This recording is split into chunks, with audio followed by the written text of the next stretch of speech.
This is Family Time 208. We're talking about situational communication. We've touched on this a little bit before.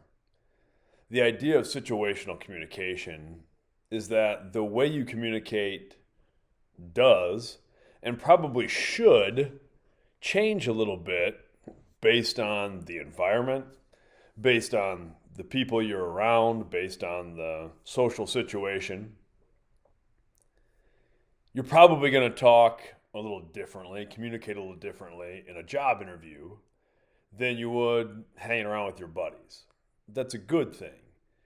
You should have the the social awareness to parse that out, to understand that those are different settings and there's some things going to be appropriate in one area that aren't going to be as appropriate in the other. That really is an important skill. I think it's good to develop a spectrum of communication skills to be able to hold your own in any social situation where it is if you're hanging out in the garage or in the locker room or whatever with your buddies that you can hold court there a little bit. And when you are in a job interview or presenting in class or having to deliver a eulogy, whatever it is, that you have that ability to dial into what is needed in that situation. That's a very powerful thing. The trick is to be able to modify the way we communicate for the situation without losing who we are. That's tough, and it's especially tough at your age where there is still, and it's really true at all ages, but especially tough in junior high and high school where you're kind of finding your social groups or your parts of teams. And I see it all the time where it's maybe I want to communicate this thing, but I'm concerned that this person might be upset by it or they may not take it well, or maybe I feel like I don't know how to effectively communicate this thing and I want to fit in and I want to be accepted. So what we do sometimes, and we do this all through our lives, is we have this habit of putting on masks, right? Like not literal masks, but we present a version of ourselves that maybe isn't true to who we are, what we really value, what we really think about a situation. We maybe put on a mask to try to make somebody laugh or to try to fit in with a certain group. And then maybe afterwards we feel like,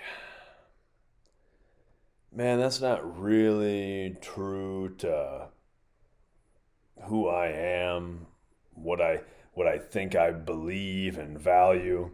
And I still fall into that trap sometimes, or maybe I'll say something because I know it'll get a laugh, or I know someone will respond to it, or even I want somebody to think, so I'll say something, and then afterwards I'm like, I mean that's not exactly what I meant, or that's not really entirely how I feel about this thing, or that's just a small part about how I feel about this thing, and I maybe should have and I could have explained that, communicated that better.